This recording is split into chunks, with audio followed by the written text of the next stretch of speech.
Oke, selamat pagi dan salam sejahtera semua. Hari ini saya akan membentangkan tentang bab 2, yaitu kebangkitan nasionalisme. Saya akan bentang tentang bab 2.1 dan 2.2. Oke. Yang pertama ialah maksud nasionalisme 2.1. Secara umumnya, nasionalisme ialah perasaan cinta yang mendalam terhadap bangsa dan negara.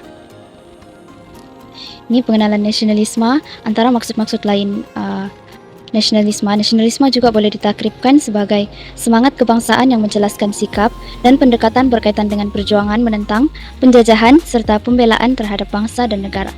Selain itu, nasionalisme juga bermaksud gerakan mencapai kebebasan politik, ekonomi, dan sosial daripada penguasaan orang asing. Oke. Seterusnya pendapat tokoh.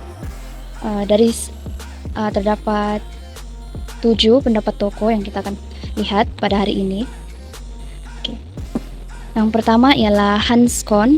Nasionalisme merupakan satu gerakan yang meletakkan kesetiaan seseorang hanya kepada negara atau bangsa. Itu menurut Hans Kohn.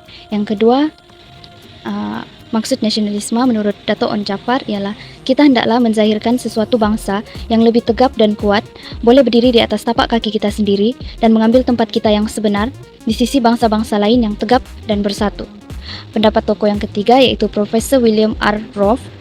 Kebangkitan nasionalisme Melayu lebih kepada kesedaran dan ketegasan diri pada dekad terakhir sebelum Perang Dunia Kedua. Hal ini disebabkan oleh ancaman hak kepentingan orang Melayu serta faktor ekonomi. Nasionalisme juga timbul akibat kebimbangan masyarakat terhadap imperialisme Barat yang melanda tanah Melayu. Seterusnya pendapat tokoh yang keempat yaitu Dr. Burhanuddin Al-Helmi. Perjuangan menentang penjajahan hendaklah ada persatuan dan perpaduan yang kuat, yaitu national frontis. Segala tenaga yang menentang penjajahan hendaklah digunakan untuk mencapai kemerdekaan dengan tetap pada tata tertib dan adab sopan bangsa Melayu dan agama Islam untuk menebus, merebut dan merampas kembali hak mutlak bangsa kita yang telah ditenggelamkan itu. Seterusnya pendapat tokoh yang kelima yaitu Dr. R. Suntara Linggap. Menurut beliau, nasionalisme merupakan fenomena sejagat yang mengiktiraf hak setiap bangsa di dunia ini untuk menubuhkan negaranya sendiri dan memindahkan kedaulatan kepada rakyat. Nasionalisme juga menuntut kesetiaan ulung individu disalurkan kepada negara bangsa itu. Seterusnya yang keenam ialah Profesor Emeritus Tan Sri Dr. Ko K. Kim.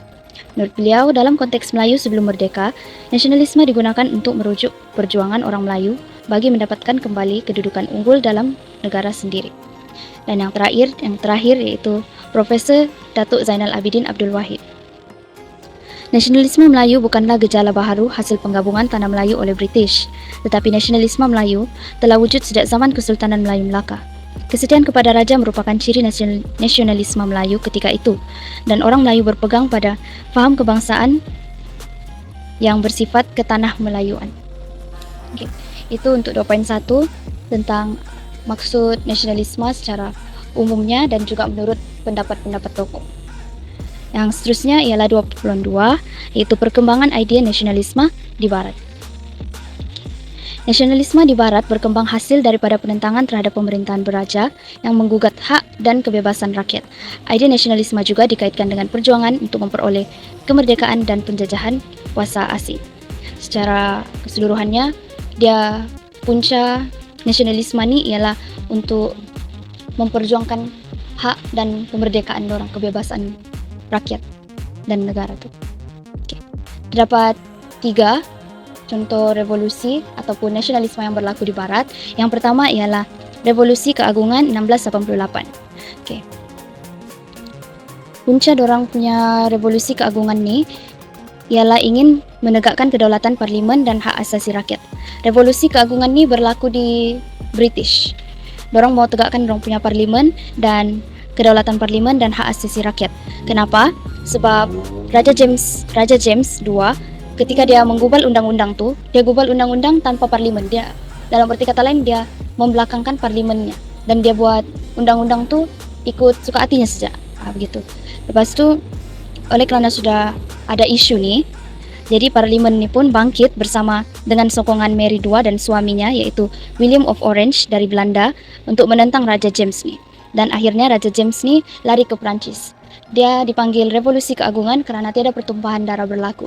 Maksudnya dorang suarakan isu ni, dorang menentang saja, tiada pertumpahan darah berlaku. Raja James ni dia mengundur diri, dia lari pergi di Prancis. Yang seterusnya ialah Revolusi Amerika 1776. Okay. Revolusi di Amerika ni berlaku kerana British tidak melindungi hak Amerika. Pada ketika ni Amerika dijajah oleh British. Terdapat 13 buah tanah jajahan terdapat 13 buah tanah jajahan British di Amerika. Dorang menentang akta percukaian. Terdapat 4 akta percukaian, iaitu akta percukaian pelayaran, akta gula, percukaian gula, stem dan teh. Lepas tu dorang punya rakyat ni dorang melaungkan slogan tiada cukai tanpa perwakilan, kerana pada ketika tu tiada wakil Amerika dalam parlimen. Jadi dorang rasa benda ni tak adil, dorang dikasih cukai sedangkan tiada pun wakil Amerika dalam parlimen ketika tu. Jadi dorang punya slogan ialah tiada cukai tanpa perwakilan. Jadi kemudian ahli-ahli di sini dorang menubuhkan kongres yang diketuai oleh George Washington, dan kongres ni dan orang-orang ni dorang mau mengisytiharkan perang. Kemudian kongres tu pun meluluskan pengisytiharan tu. Begini, orang-orang rakyat ni dorang menubuhkan, rakyat dan ahli-ahli parlimennya tu dekat sana yang orang-orang Amerika ni, dorang menubuhkan kongres yang diketuai oleh George Washington untuk dorang mengisytihar perang bagi kemerdekaan Amerika. Seterusnya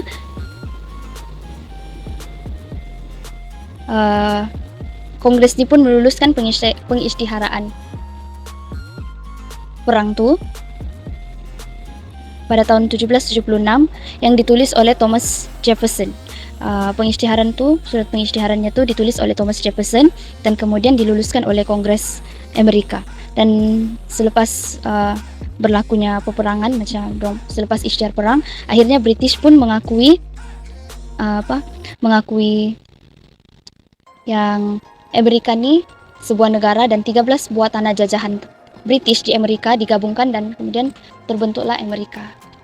Dan peperangan ataupun penjajahan British di Amerika berakhir pada tahun 1783. Dan seterusnya ialah yang ketiga, Revolusi Prancis pada tahun 1789. Tujuan Revolusi Prancis ni pada tahun 1789 ni adalah untuk kebebasan, persamaan dan persaudaraan. Jadi pada ketika tu Rousseau dia menulis The Social Contract, suatu manuskrip, surat, lebih kurang begitulah, dia menuliskan sebuah macam artikel gitu, contract, The Social Contract. Sebab pada pendapatnya suara rakyat tu ialah hasrat umum. Menurut Rousseau, kedaulatan suara rakyat adalah lebih penting dari institusi raja. Yang memulakan revolusi ini di sini ialah Rousseau ni lah, sebab dia pada pendapatnya kedaulatan suara rakyat tu lebih penting. Sebab kenapa? Sebab majoriti yang tinggal di tempat tu rakyat dan akan hidup sama-sama rakyat. Sebab kerajaan tu tidak akan ada tanpa rakyat. Jadi itulah kedaulatan suara rakyat tu lebih penting daripada institusi raja. Sebab kalau negara tu dia ada raja tetapi tiada rakyat, apa gunanya? Begitu. Jadi rakyat ni pun ialah bahagian yang sangat penting dalam sebuah kerajaan tu. Jadi suara rakyat tu ialah hasrat umum. Maksudnya hasrat umum ialah kemahuan ataupun kehendak rakyat. Lepas tu Raja Louis ni ialah pemerintah autokratik ataupun macam penjahatnya lah. Raja Louis ni yang bersifat tidak adil begitu. Dia, Raja Louis, dengan bangsawan-bangsawan yang lain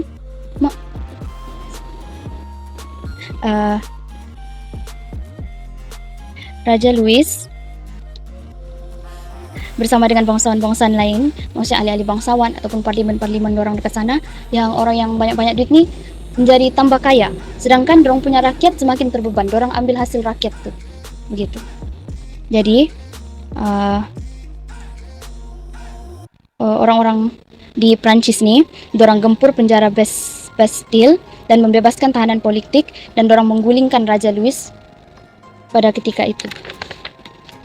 Ya, dan sekaligus mengakhiri sistem pemerintahan beraja. Yang ini secara overallnya, secara keseluruhannya ceritanya, dorang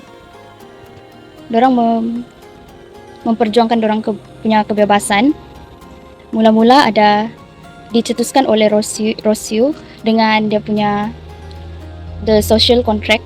Dengan dia punya ni, dia menulis The Social Contract.